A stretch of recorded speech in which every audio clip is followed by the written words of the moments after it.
Rata-rata ulama itu berpendapat bahwa asal mula Isra itu sebagai hiburan gitu. Hiburan dari Tuhan ya, Allah nyukani pelipur larang gini ku saat Nabi ngalami dua kesusahan gitu. Itu periode Mekah itu periode tersulit Nabi karena beliau itu sudah minoritas ya, kaum minoritas kecil miskin, terus pendukungnya tidak ada. Satu-satunya yang menggaransi, yang menjamin Nabi tidak dibunuh itu karena beliau dilindungi oleh sinten pamanipun, gini sinten Abu Thalib. Dan termasuk lagi secara kasta sosial ekonomi beliau tinggi karena punya istri yang saudagar kaya, gini ku Sayyidah Khadijah. Tapi ternyata orang yang selama ini benar-benar di belakang Nabi, baik secara materi maupun moral, sing entek-entekan berjuang, ternyata wafat. Khadijah Abu Thalib wafat, terus dikenal tahun itu tahun Amul Husni, tahun kesusahan. Sudah gitu niki sing termasuk ilmiah nggih, ilmiah. Sudah gitu secara ilmiah psikologis kejiwaan Nabi terguncang. Niki rungokno tenan niki ngaji nggih. Terguncang itu karena secara mitos nggih, keyakinane tiyang Arab niku pun kadung kedikte embek keyakinan yang ditanamkan ulama-ulama Yahudi dan Nasrani. Nggih, kula baleni malih nggih.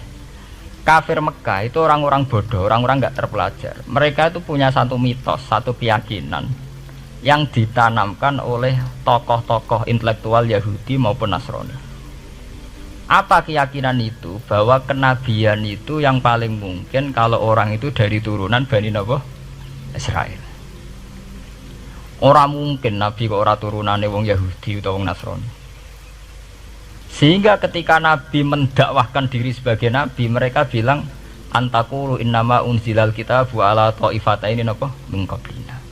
Nak jenenge wahyu harus tidak jauh-jauh sangka turunan-turunan Yahudi. Sebab itu banyak cerita di Quran, cerita konsultasine tiyang kafir Mekah nggih, pada tokoh-tokoh Yahudi. Setelah konsultasi ya disesatkan. Orang mungkin Nabi kok nemu ummiyin, wong bintu-bintu untuk napa?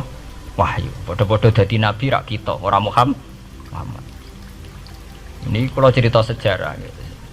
Sehingga saat Nabi ngaku Nabi, niku kayak sudah jadi mitos. Nabi itu tidak boleh jauh-jauh dari Palestina. Karena Nabi Ibrahim orang Palestina, Nabi Isa orang Palestina, Yahya Zakaria juga orang Palestina, Nabi Musa juga orang Palestina. Semuanya itu tidak jauh-jauh dari komunitas Baitul Aqsa. Ini ku masjid Baitul Maqdis atau Baitul Muqaddas. Lah itu wong kafir pinter, saking kepengen nyudutno Nabi Muhammad itu sampai Nabi mesti ning Palestina, ya mesti roh cerita-ceritane Nabi ning Palestina. Lah kowe apa tau roh Palestina? Setelah kok detail-detail. Nak kowe pancen roh iku pintu masjid ning Palestina Baitul Aqsa jumlahe piro? Terus madhepe ning ndi wae. Jadi bahwa Nabi ngeklaim diri sebagai Nabi yang bisa membaca malakutas samawati, baca alam-alam gaib. Niku dites nak iso tenan saiki aku takok jumlahe pintu Baitul Maqdis piro. Niki peringatan kangge santri-santri bahwa semua nabi itu di luar dites fisik. Artinya zaman Nabi sholat ning masjid kayak teletong unta terus disiksa Abu Jahal itu hanya ujian-ujian fisik. Tapi di luar itu sebetulnya Nabi juga mengalami ujian-ujian intelektual. Ya kayak cerita-cerita di hadis sahih, Nabi itu sering didatangi orang Yahudi ditanya, "Mat, saya punya 5 pertanyaan. Yang tahu itu hanya Nabi. Kalau kamu bisa jawab ya Nabi, kalau enggak ya tidak Nabi." Termasuk takokane, apa pertama yang dimakan ahli jannah saat masuk surga? Takok aneh-aneh. Terus kenapa anak itu kok kadang mirip bapaknya, mirip ibunya? So, takok aneh-aneh. Dan itu berlanjut terus sampai Nabi di periode Madinah.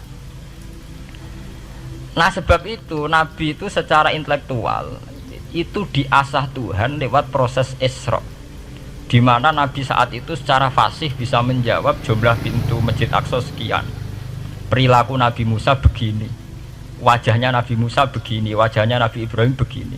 Sampai di hati-hati sahih Nabi bisa menjelaskan detail. Nabi Musa itu rambutnya kayak ini, wajahnya kayak ini, ada mutiwal. Itu detail sekali Nabi Sebab itu di sini diterangkan oleh Imam Suyuti, peristiwa Isra adalah peristiwa di mana Nabi berjumpa para sinten Nabi.